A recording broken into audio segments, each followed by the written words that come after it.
Hey everybody, welcome to another episode of Reviewing Comics with me, your host, Alexander Turbin. Today we're going to be going over Beowulf's Dragon Slayer, number 3 from DC Comics. But before we get into that, I'd like to show you some of my own work. This is Random Access. It's a full-size, full-color comic book, well, usually, that you can get from patreon.com/Alexander Turbin. And you can get that, and I am ramping up production, and this last one, number 33, which came out last month, was 16 pages, and I really am thinking that the next one, and possibly the ones really going further along, will be 20 pages. So 20-page anthology of myself and lots of other artists. So far we have Shane Evans, Jeremy Duncan, Doug Roberts, Dan Goodwin, who did the cover, and so many other great artists working on Random Access. So I would jump on the bandwagon, and $3 for a 20-page comic. I think that's pretty friggin' awesome myself. So check it out, like I said, at patreon.com/Alexander Turbin, or you could just message me at AlexTurbin0441 at Yahoo or AlexTurbin0441 at Instagram. So Beowulf, Dragon Slayer. I just read this. This is not something that I had and was just getting ready to review or whatever. This came out, like I said, in 1975, so it's really an older comic for me. This is a 50-year-old comic book. Is that right? Yeah, 50-year-old comic book, which is pretty amazing, because I just don't think of the 70s as 50 years ago. But anyway, let's jump into it, and then we'll. I think like I usually do, I think I'll stop and talk about the writing and the art as I go along. But I did enjoy this one, and it's going to get a pretty good review as far as so far. So one of the things that I do want to say is that, no, I'll stop and get to it as we talk about it. So it's Beowulf, and as everybody knows, or most people know, Beowulf was a part of a poem, a Viking poem. I don't know when it was first came out. I think it was came out during the Viking time. So that would have been like 1200s, 1100s, something like that. I think 1300s, maybe. I'm not entirely sure. I should kind of know because I'm a huge fan of the Vikings TV show. Although I don't really love after the main character dies. I don't really love the seasons after that. Although I might have to check them out. I might have to go back and check them out. Let me know if you guys are into the Vikings show as well. I just think it was a fantastic show, like the 4 or 5 seasons that I watched with what was his name? The main character with the mohawk braids and stuff. But anyway, so I was really into that, and this is Beowulf. As I said, I kind of have shied away from some of the Beowulf stuff because my first introduction to Beowulf was the Grendel comic book. The Grendel comic book from Matt Wagner has nothing, absolutely nothing to do with the Beowulf and Grendel characters and or poem or anything, because Beowulf is the Viking who fights Grendel, and Grendel is this evil creature that is attacking the countryside and stuff, and Beowulf goes and he fights him. The comic book has nothing to do with that, but I did go back and I read, I can't remember if I read all of it or some of it, the Grendel book, where Grendel is the main character and you kind of feel sympathy for him, and that's really where I kind of started to feel like Grendel was the good guy and Beowulf was the bad guy, and then the Vikings were the bad guys. So I don't know. I think my views on Grendel and Beowulf are kind of skewed. Also, I don't think the movies, there's been a few live actions, and then there's that animated CGI Beowulf with I can't remember his name. The guy from 300. Anyway, I really didn't love it. I'm not sure why. I may have to go back and watch that as well, but I didn't really love it. So I don't think that Beowulf and Grendel has really gotten its just desserts, really. I don't think that it's really gotten I don't know. It's like Excalibur and King Arthur have been done so many times, but I really feel like Excalibur is the only good version of the whole story. And like you look at First Night, and you look at really any of those, anything that's Arthurian, and the only thing that I can think of is Mage from Matt Wagner again, and Excalibur. I really think, and there's like dozens and dozens of other things that are Arthurian, and they're just not really that great, as for me anyway. But let me know what you guys think. Anyway, this is issue 3, and apparently Beowulf, Grendel is attacking Denmark, which is where Beowulf, I guess, is from, not from the Norway and stuff. So Grendel, the monster, is attacking Beowulf's people, and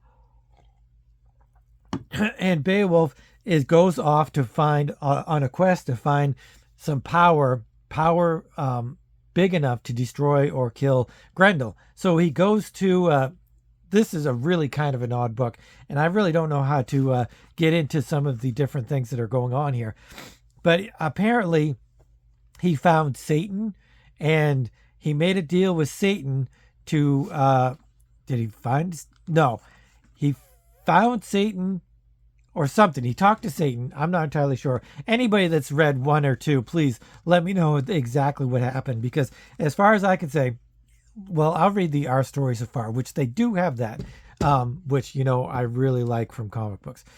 Our story: to gain mystic strength for his death struggle with the blood beast Grendel, Beowulf searches for the Black Viper's venom and the Zumax ambrosia. To the Darklands he sails with the 14 warriors, an assassin, and a demon. Satan comes along somewhere. And I think Satan is actually after Beowulf and his companions. I don't know where he met Satan, because this is like the real actual Satan, the biblical Satan anyway.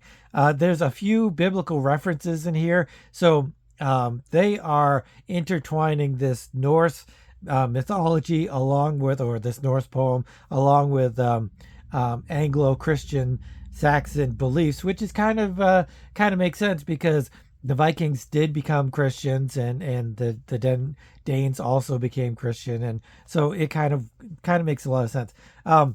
It's called Man, Apes, and Magic, and the writer is Michael Uslan. Ricardo Villamonte is the artist. He must have done the pencils and the inks, and Denny O'Neil is the editor. So it starts out, they're on a ship, and they're getting attacked by, of course, a kraken, because everybody gets attacked by a kraken. I'm a little bit tired of the whole kraken thing. If somebody could make a different looking kraken, like the kraken in Clash of the Titans, that was awesome. And it didn't look like a kraken. It looked like some sort of otherworldly beast.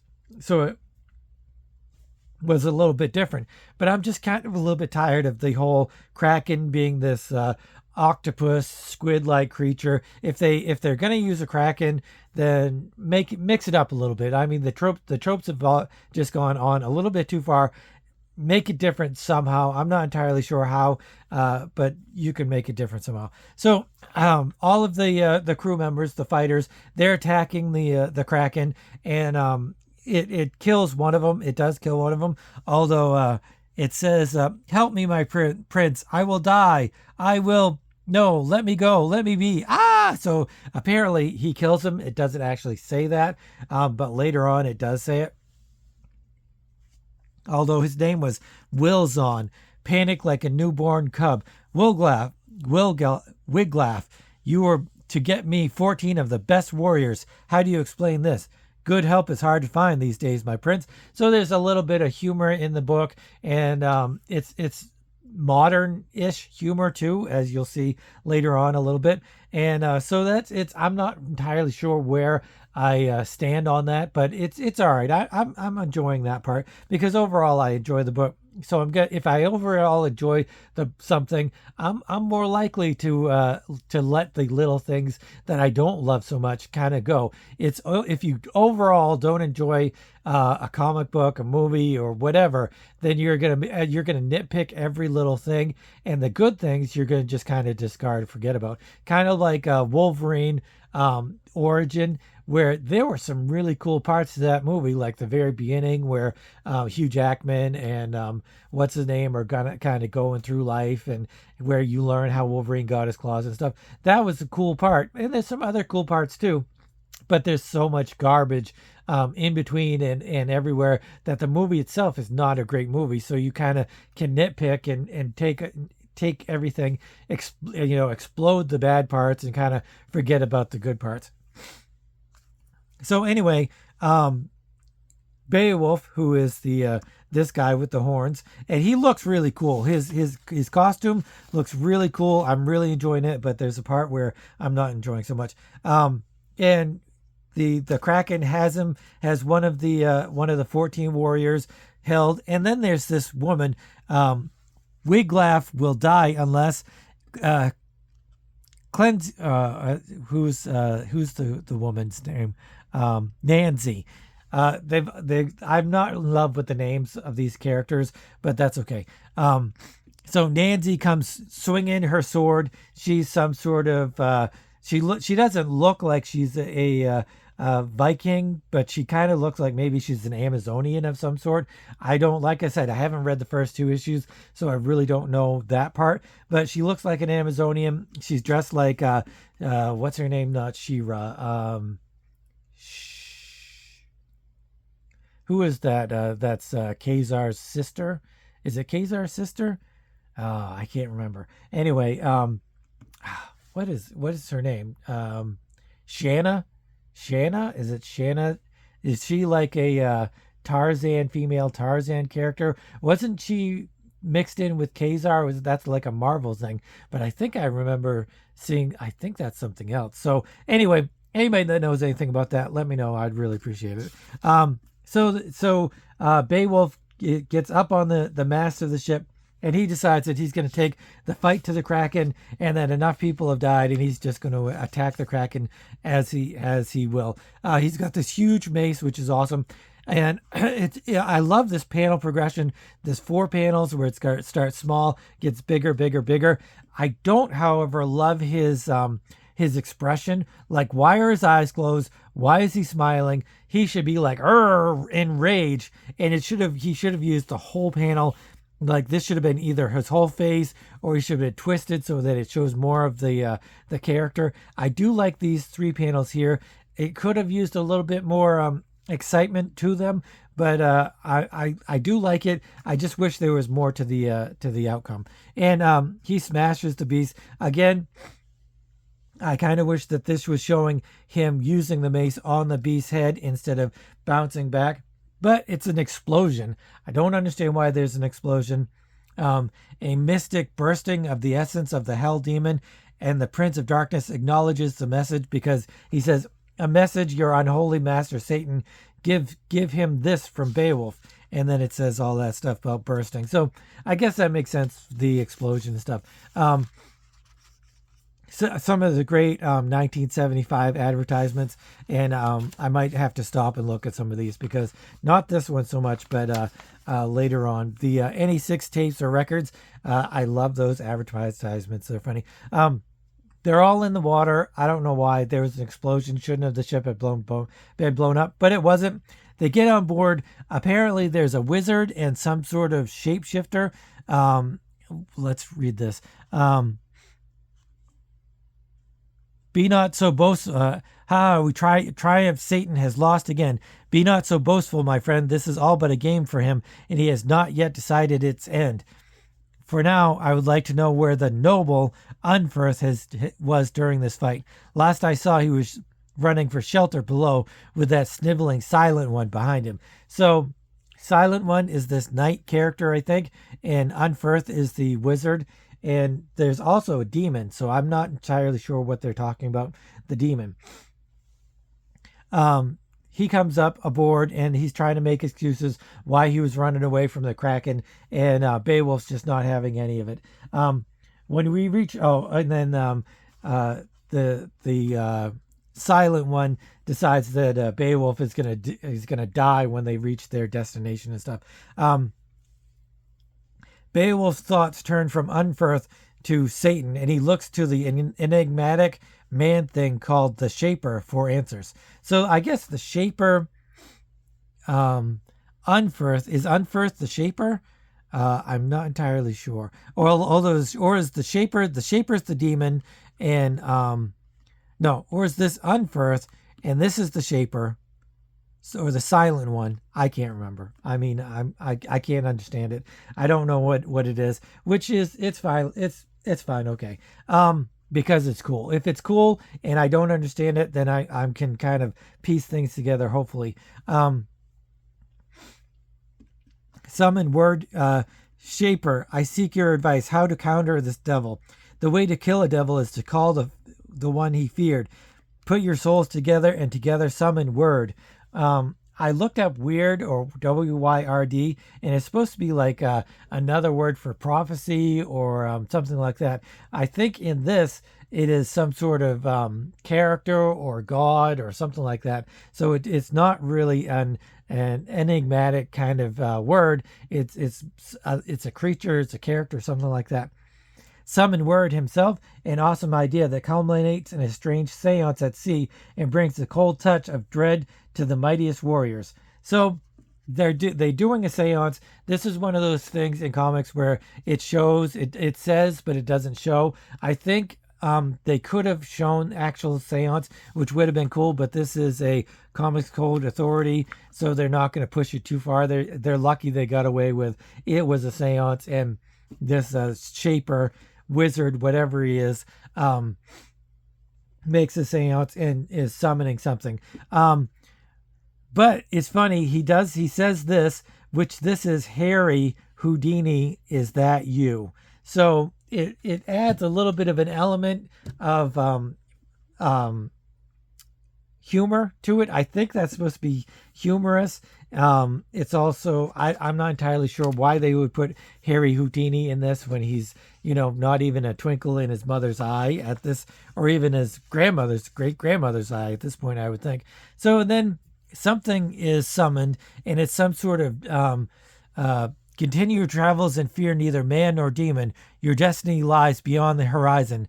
Doubt me if you will, but all that will pass has been written, and all that is written will pass. So it's some sort of fate, which I guess it makes sense, because like I said, if you look up the word WYRD, it's like fate or prophesied. So I guess they summon fate, the omnipotent god of fate, known as by countless names throughout time, an all-seeing spirit, neither good nor evil, neither just nor merciless, who does what must be done and ensures that which is that which must be. He is the path of life and death. He is destiny. So they summon destiny, and destiny says pretty much your path is going to be fine from here on out. You're good. Just go ahead. Which is a great short way to kind of speed up the process of their journey, their quest to go from the ocean sides to whatever island they're going to. And it takes 40 days and 40 nights to get there. And they finally really reach the island. And then there's a giant skull mountain, which they figure that's where you're supposed to go, because they're looking for the Black Viper's venom. So when in conjunction with the other thing, which is the Zumax ambrosia, that will give Beowulf this superhuman strength or mystical powers or something like that. So he'll be able to defeat Grendel. So they end up on the island. Not the Shaper, Ulrith or something like that. Unferth. I think this is Unferth. And Silent One. Silent One is the demon, I think, and Unferth is I don't know. I don't know who these characters are, but it's cool that they have a demon and a sorcerer with them. So that's cool. They make their way through the island, and this is kind of weird. They're going through the island, through the foliage and stuff. The wizard uses some magical stuff. And why does the wizard use? We must stay back, Silent One. I am about to summon the demon, Little Omen, who will usher those fools into a world of madness and death. I'm not entirely sure if he does that. Yeah, okay, he does do that. So this is the bad guy. I was thinking that this was the good mage, but he summons this other character, and they come across him, and he's just like a little wood elf or whatever, and he says, "Wait, who have we here? Ho, Shaper, your warning was unnecessary. Is a mere lad. This is a good omen. What be your name, lad? Where exactly are we? Me? Why, you said it yourself. I am Little Omen, and this is Nightmare Land." And then he uses his magical powers, and he trying to kind of sends the group into a trance. It wasn't the whole group. I guess there's only like 4 or 5 of them that went into deeper into the jungle, and the rest stayed with the ship. They go into this other reality or world, and this is probably the best art in the whole book. It's got Satan, it's got Grendel. I don't know who these two are. I think this is weird, and I don't know who this is. And does it say?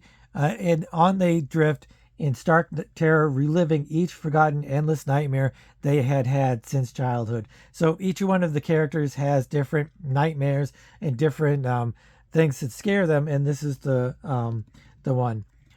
So they're going through that, and then what happens?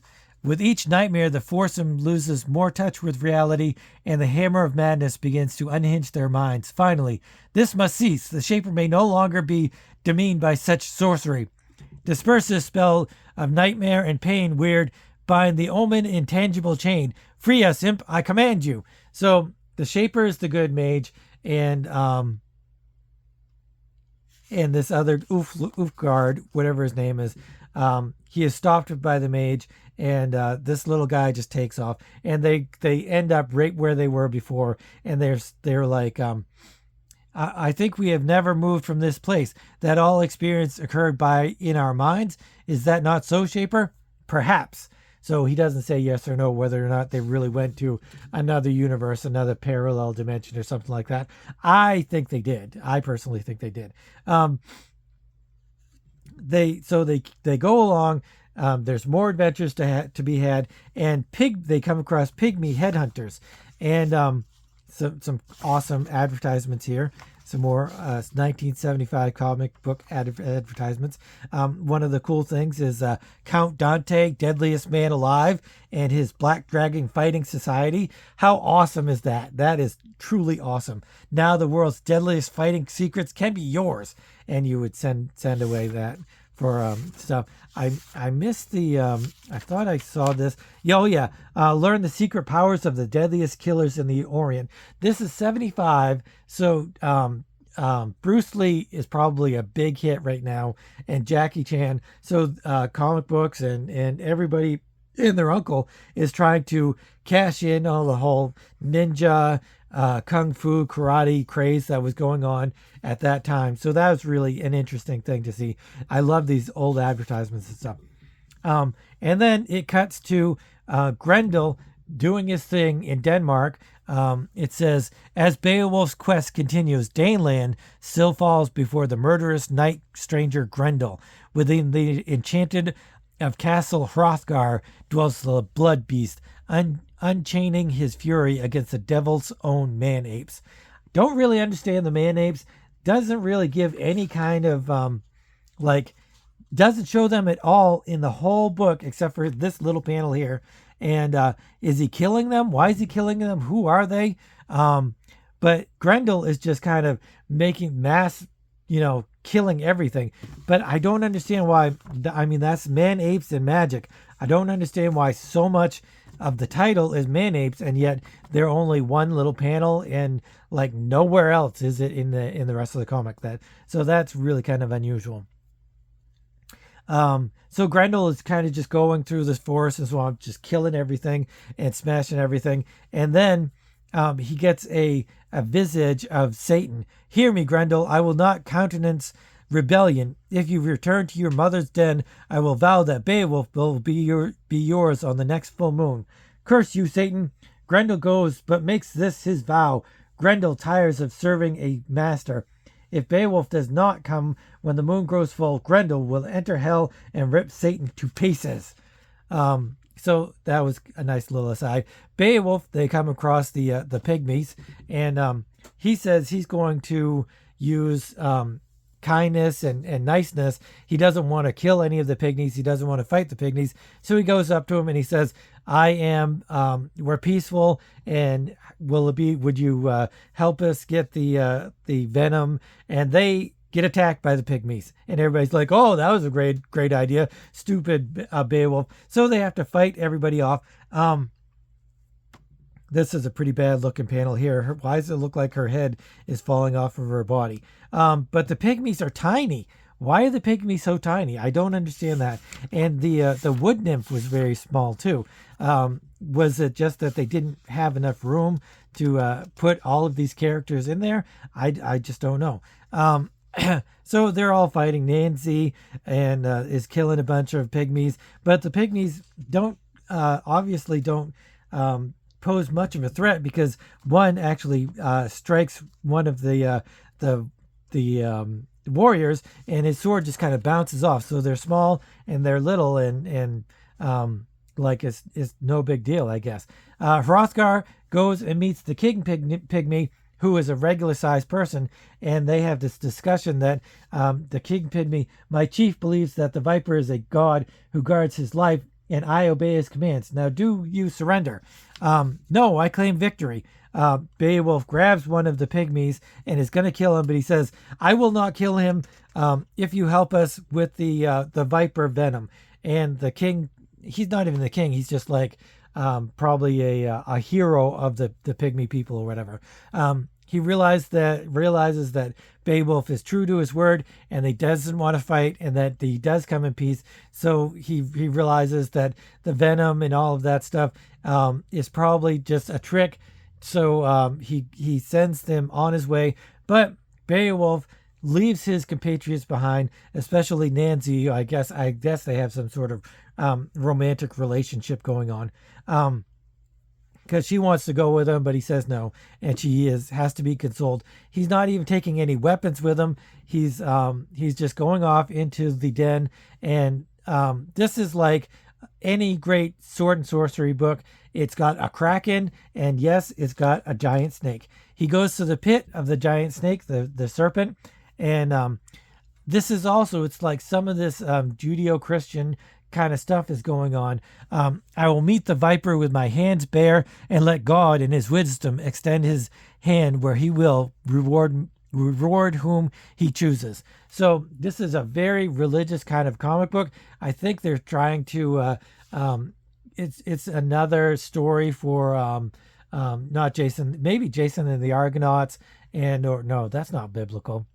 Is that biblical? No, that's Greek mythology. I'm thinking more the giant and the he uses a slingshot. The slingshot and the giant. I think it's almost kind of integrating some of that kind of Christianity storytelling into here. So they're kind of interweaving a few different things.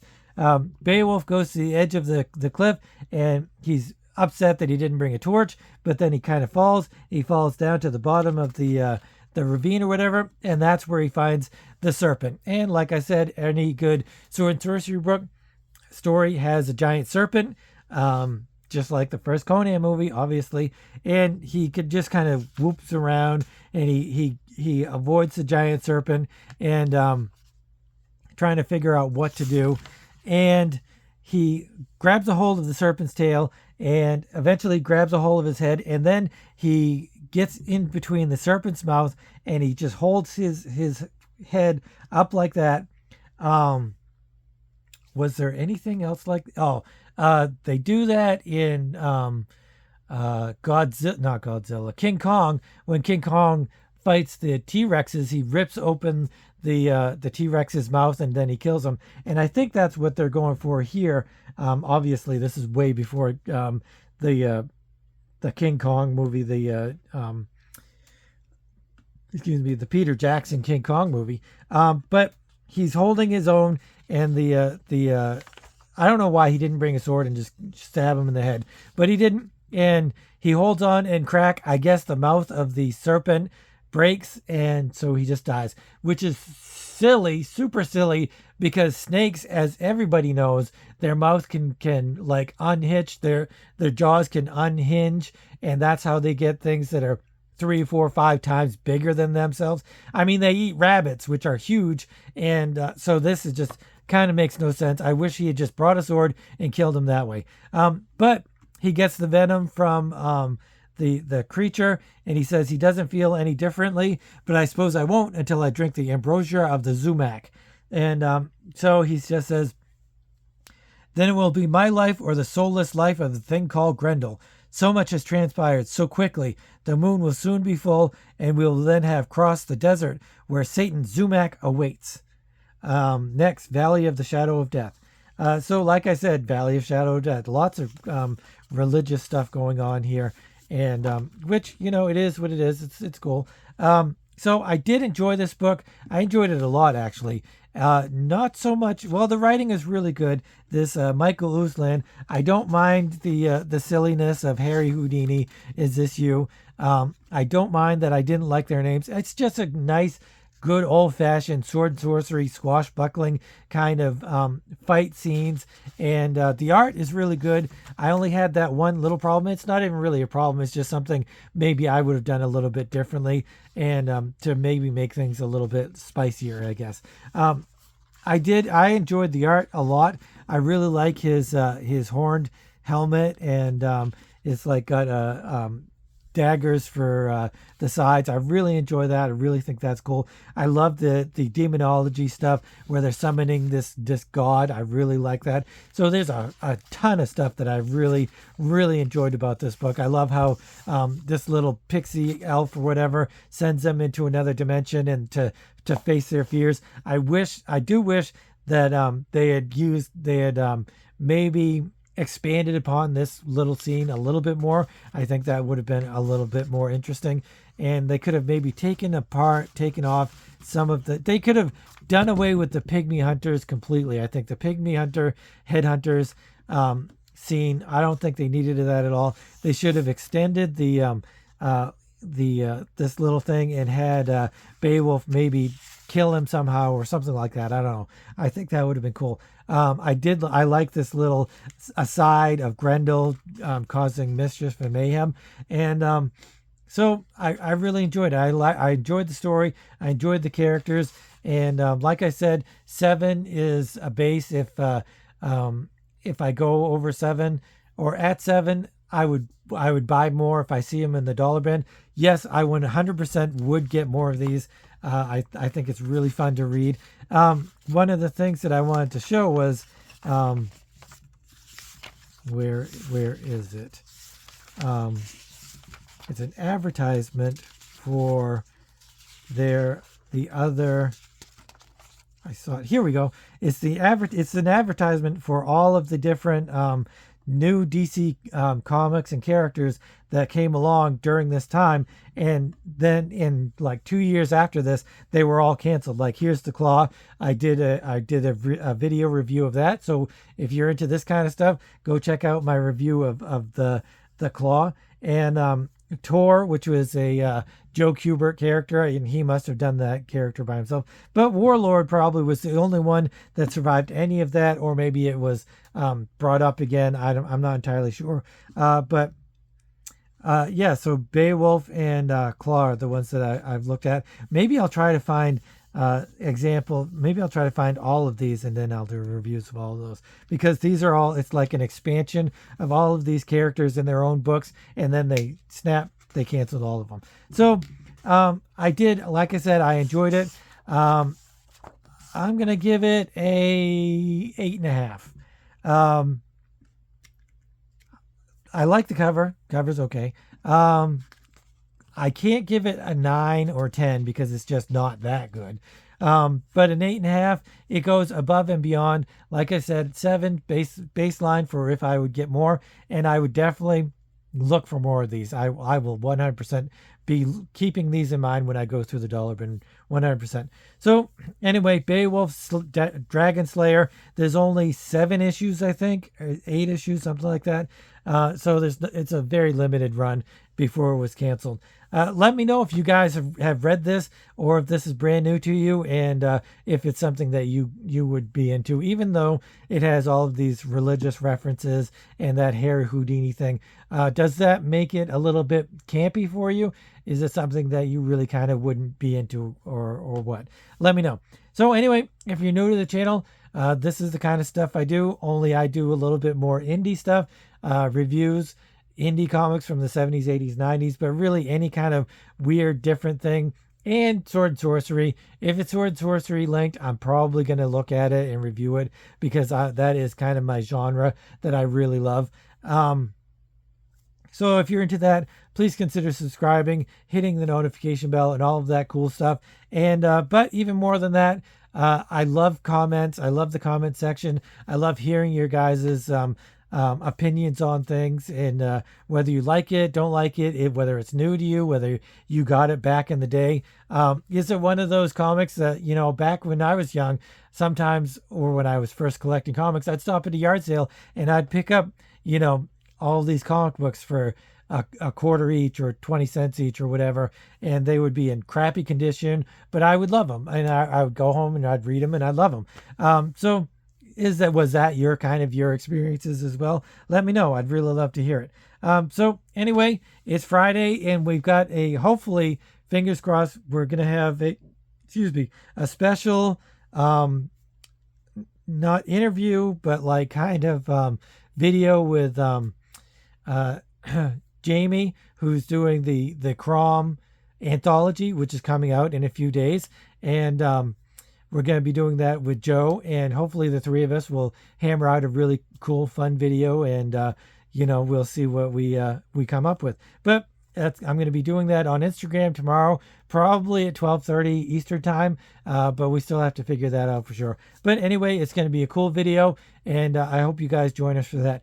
And so anyway, thanks for watching, and have a great weekend, and we will be back for some more awesome comic book reviews and deep dives.